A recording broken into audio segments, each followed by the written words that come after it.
আপনি কি এমন একটা দেশের কথা কল্পনা করতে পারেন যেখানে মাঝরাতে আপনার বাড়িতে সশস্ত্র লোক ঢুকে পড়লেও পুলিশ হয়তো কখনো আসবে না? যেখানে আদালতের রায়ের চেয়ে বন্দুকধারী গ্যাং নেতার কথাই শেষ? যেখানে একটা ভুল রাস্তা বেছে নেওয়া মানে হয়তো আর কখনো বাড়ি ফিরে না আসা? যেখানে মানুষ প্রতিদিন ঘুম থেকে উঠে একই ভেবে আজকের দিনটা তারা বেঁচে ফিরতে পারবে তো? আমরা এমন এক পৃথিবীতে বাস করি যেখানে প্রতিটি দেশের নিজস্ব সংবিধান, আইন এবং বিচার ব্যবস্থা রয়েছে। কিন্তু পৃথিবীর কিছু দেশে এই আইন কেবল কাগজ কলমেই সীমাবদ্ধ। বাস্তবে সেখানে ক্ষমতা চলে সন্ত্রাসী গোষ্ঠী, মাদক কার্টেল, বিদ্রোহী মিলিশিয়া কিংবা দুর্নীতিগ্রস্ত অস্ত্রধারীদের হাতে। অনেক জায়গায় পুলিশের চেয়ে অপরাধীদের শক্তি বেশি, আদালতের চেয়ে বন্দুকের বিচার দ্রুত, আর সাধারণ মানুষের জীবনের মূল্য প্রায় শূন্য। কিন্তু একটা প্রশ্ন হলো, কোনো দেশ কি সত্যি আইনহীন হতে পারে? কিভাবে একটা রাষ্ট্র, যার একসময় সরকার, সেনাবাহিনী, আদালত এবং প্রশাসন ছিল, ধীরে ধীরে এমন অবস্থায় পৌঁছে যায় যেখানে রাষ্ট্রের নিয়ন্ত্রণই ভেঙে পড়ে? কেন বিশ্বের কিছু অঞ্চল আজও যুদ্ধ, অপহরণ, দুর্নীতি এবং ভয়ের মধ্যে আটকে আছে, আর সেই দেশগুলোর কোটি কোটি সাধারণ মানুষ প্রতিদিন কিভাবে বেঁচে থাকার লড়াই চালিয়ে যাচ্ছে? আজকের এই ভিডিওতে আমরা ঘুরে দেখব পৃথিবীর এমন কিছু দেশ যেখানে আইনের শাসন সবচেয়ে দুর্বল, যেখানে রাষ্ট্রের ক্ষমতাকে প্রতিনিয়ত চ্যালেঞ্জ জানায় সশস্ত্র গোষ্ঠী, এবং যেখানে প্রতিটি দিন টিকে থাকাই যেন এক নতুন যুদ্ধ। তবে শুরু করার আগে একটা বিষয় পরিষ্কার করে নেওয়া জরুরি। এই ভিডিওর উদ্দেশ্য কোনো দেশ বা সাধারণ মানুষকে অপমান করা নয়। আমরা সমালোচনা করব সেই দেশগুলোর রাজনৈতিক অস্থিরতা, সংঘাত এবং দুর্বল রাষ্ট্র ব্যবস্থার বাস্তবতা, যা আন্তর্জাতিক বিভিন্ন গবেষণা ও প্রতিবেদনে উঠে এসেছে। নাম্বার 4, আফগানিস্তানকে অনেকেই আইনহীন দেশ বলে বর্ণনা করলেও বাস্তবতা কিছুটা ভিন্ন। দেশটা সম্পূর্ণ আইনহীন নয়, বরং সেখানে একটা সরকার এবং তাদের নিজস্ব আইনি ব্যবস্থা রয়েছে। তবে আন্তর্জাতিক মানবাধিকার সংস্থা এবং বহু দেশ মনে করে সেই আইন ব্যবস্থা মৌলিক অধিকার, স্বাধীনতা এবং ন্যায় বিচারের আন্তর্জাতিক মান থেকে অনেক দূরে। তাই আইনহীন বলার চেয়ে কঠোর শাসন ব্যবস্থা, সীমিত স্বাধীনতার দেশ বলা বেশি সঠিক। বর্তমানে আফগানিস্তানের তালেবান সরকারের অধীনে মানুষের ব্যক্তিগত স্বাধীনতা আগের তুলনায় অনেক বেশি সীমিত। বিশেষ করে নারীদের উপর আরোপিত বিধিনিষেধ বিশ্বের কঠোরতমগুলোর মধ্যে একটা। অধিকাংশ মেয়ে মাধ্যমিক ও উচ্চশিক্ষায় যেতে পারে না। অনেক সরকারি ও বেসরকারি চাকরিতে নারীদের কাজ করার অনুমতি নেই, এবং বহু ক্ষেত্রে দীর্ঘ দূরত্ব ভ্রমণের জন্য একজন নিকট পুরুষ আত্মীয়ের উপস্থিতি প্রয়োজন হয়। অনেক সাংস্কৃতিক কর্মকাণ্ড এবং সঙ্গীতানুষ্ঠান বা বিনোদনের কিছু রূপও কঠোরভাবে সীমাবদ্ধ। শুধু নারীরাই নয়, পুরুষদের ক্ষেত্রেও মত প্রকাশের স্বাধীনতা সীমিত। সাংবাদিক, মানবাধিকার কর্মী এবং সরকার বিরোধী সমালোচকদের গ্রেপ্তার, জিজ্ঞাসাবাদ বা ভয়ভীতি প্রদর্শনের অভিযোগে বহুবার উঠেছে। সংবাদপত্রের উপর কড়া নিয়ন্ত্রণ থাকা অনেক সাংবাদিক দেশ ছেড়ে চলে গেছেন, ফলে সাধারণ মানুষ প্রকাশ্যে সরকারের সমালোচনা করতেই প্রায় ভয় পায়। আফগানিস্তানের বিচার ব্যবস্থা তালিবানের শরিয়াত আইনের ব্যাখ্যার উপর নির্ভরশীল। কিছু ক্ষেত্রে প্রকাশ্যে শাস্তি, বেত্রাঘাত বা মৃত্যুদণ্ড কার্যকর হওয়ার খবর আন্তর্জাতিক সংবাদ মাধ্যম ও মানবাধিকার সংস্থাগুলো প্রকাশ করেছে। সমালোচকদের মতে এসব ক্ষেত্রে স্বচ্ছ বিচার প্রক্রিয়া বা স্বাধীন আদালতের নিশ্চয়তা সবসময় থাকে না। অর্থনৈতিক দিক থেকেও সাধারণ মানুষের জীবন অত্যন্ত কঠিন।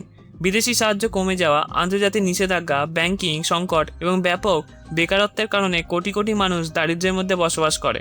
অনেক পরিবার প্রতিদিন পর্যাপ্ত খাবার জোগাড় করতেও সংগ্রাম করে এবং মানবিক সহায়তার উপর নির্ভরশীল। তবে এটা গুরুত্বপূর্ণ যে আফগানিস্তানের সব এলাকায় একই পরিস্থিতি নয়। কিছু অঞ্চলে তালেবান ক্ষমতা আসার পর আগের তুলনায় সশস্ত্র সংঘর্ষ কমেছে, ফলে নিরাপত্তা কিছু ক্ষেত্রে উন্নত হয়েছে। কিন্তু সেই নিরাপত্তার বিনিময়ে ব্যক্তিগত স্বাধীনতা, নারীর অধিকার, মত প্রকাশের স্বাধীনতা এবং রাজনৈতিক অংশগ্রহণ উল্লেখযোগ্যভাবে সীমিত হয়েছে। এটাই আজকের আফগানিস্তানকে বিশ্বের অন্যতম কম স্বাধীন দেশের তালিকায় রাখার প্রধান কারণ। নাম্বার 3, 1991 সালে প্রেসিডেন্ট সিয়াদ বারের সরকারের পতনের পর সোমালিয়া কার্যত ভেঙে পড়ে। কেন্দ্রীয় সরকার ধসে যাওয়ার ফলে একই সঙ্গে উত্তরাঞ্চলের সোমালিল্যান্ড তুলনামূলকভাবে অনেক বেশি স্থিতিশীল, যদিও এটা আন্তর্জাতিকভাবে স্বাধীন রাষ্ট্র হিসেবে স্বীকৃত নয়। নাম্বার 2, হাইতিকে বিশ্বের সবচেয়ে অস্থিতিশীল দেশগুলোর একটা বলা হয়, তবে এটা পুরোপুরি আইনহীন নয়। দেশটার একটাই সরকার রয়েছে, কিন্তু বাস্তবে রাজধানী এবং বহু শহরের বড় অংশে সরকারের পরিবর্তে সশস্ত্র গ্যাংগুলোর নিয়ন্ত্রণ এতটাই শক্তিশালী যে অনেক এলাকায় সরকারি আইন কার্যকর করা সম্ভব হয় না। 2021 সালে প্রেসিডেন্ট জোভনেল মইসিকে নিজ বাড়িতে হত্যা করার পর দেশটি আরও গভীর রাজনৈতিক সংকটে পড়ে। এরপর দুর্বল সরকার, ক্ষমতার লড়াই এবং নিরাপত্তা বাহিনীর সীমিত সক্ষমতার সুযোগ নিয়ে শত শত অপরাধী গ্যাং দ্রুত শক্তিশালী হয়ে ওঠে। বর্তমানে রাজধানী পোর্ট অফ প্রিন্সের বড় অংশ বিভিন্ন গ্যাংয়ের নিয়ন্ত্রণে রয়েছে, যেখানে তারা নিজেদের নিয়ম চাপিয়ে দেয়। হাইতির অনেক এলাকায় মানুষ প্রতিদিন গুলি, অপহরণ, চাঁদাবাজি এবং সশস্ত্র সংঘর্ষের ভয়ের মধ্যে জীবন কাটায়। অনেক পরিবার ঘর থেকে বেরোতেও ভয় পায়। স্কুল, হাসপাতাল এবং ব্যবসায়িক প্রতিষ্ঠান বহুবার বন্ধ হয়ে যায়, কারণ গ্যাংগুলোর মধ্যে গোলাগুলি শুরু হয়। অনেক এলাকায় পুলিশ প্রবেশ করতেও সাহস পায় না, কারণ গ্যাংগুলোর কাছে ভারী অস্ত্র রয়েছে। অপহরণ হাইতির অন্যতম বড় সমস্যা। সাধারণ মানুষ, ব্যবসায়ী, চিকিৎসক, বিদেশি নাগরিক এবং এমনকি শিশুদেরও মুক্তিপণের জন্য অপহরণ করা হয়। অনেক পরিবার প্রিয়জনকে মুক্ত করতে সর্বস্ব বিক্রি করে দেয়। যারা টাকা দিতে পারে না তাদের অনেকেই আর ফিরে আসে না। মত প্রকাশের স্বাধীনতা কাগজ কলমে থাকলেও বাস্তবে সাংবাদিক, মানবাধিকার কর্মী এবং সাধারণ মানুষ প্রায় গ্যাং বা রাজনৈতিক সহিংসতার ভয়ে খোলাখুলি কথা বলতে পারেন না। অনেক সংবাদকর্মী হামলার শিকার হয়েছেন বা দেশ ছেড়ে পালিয়েছেন। নারী ও শিশুদের অবস্থাও অত্যন্ত কঠিন। সংঘর্ষপ্রবণ এলাকায় যৌন সহিংসতা, শিশু নিয়োগ এবং মানব পাচারের ঘটনা আন্তর্জাতিক সংস্থাগুলোর উদ্বেগের বিষয়। বহু শিশু স্কুলে যেতে পারেন না, কারণ রাস্তা নিরাপদ নয় অথবা স্কুলও বন্ধ হয়ে গেছে। অর্থনৈতিক ব্যবস্থা ভয়াবহ। দীর্ঘ রাজনৈতিক সংকট, ভূমিকম্প, ঘূর্ণিঝড়, দারিদ্র্য এবং সহিংসতার কারণে লক্ষ লক্ষ মানুষ পর্যাপ্ত খাবার, বিশুদ্ধ জল এবং স্বাস্থ্যসেবা থেকে বঞ্চিত। অনেক মানুষ আন্তর্জাতিক মানবিক সহায়তার উপর নির্ভর করে বেঁচে আছেন। নাম্বার 1, সিরিয়াকে বিশ্বের সবচেয়ে বিপজ্জনক দেশগুলোর একটা হিসেবে ধরা হয়, কিন্তু এটাকে পুরোপুরি আইনহীন বলা ঠিক হবে না, কারণ দেশটিতে একটা সরকার রয়েছে এবং বিভিন্ন এলাকায় ভিন্ন ভিন্ন কর্তৃপক্ষের নিয়ন্ত্রণ রয়েছে।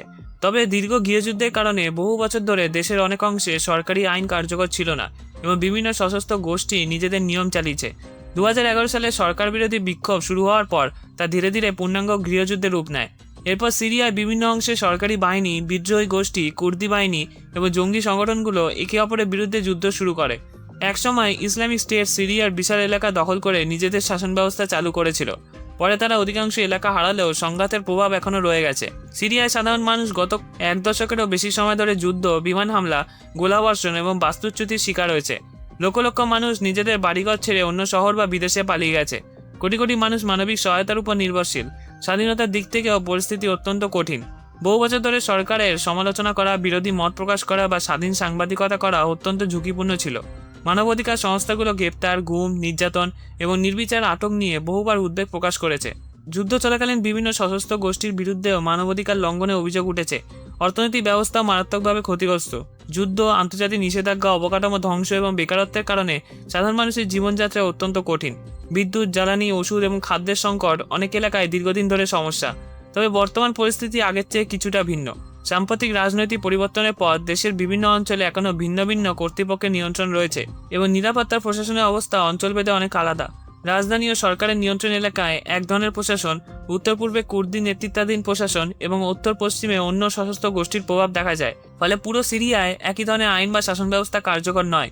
এই ভিডিওটা যদি ভালো লাগে তাহলে এই ভিডিওটা দেখুন, আশা করি ভালো লাগবে। খুব তাড়াতাড়ি আসছি আরেকটা ভিডিওর সাথে। ধন্যবাদ।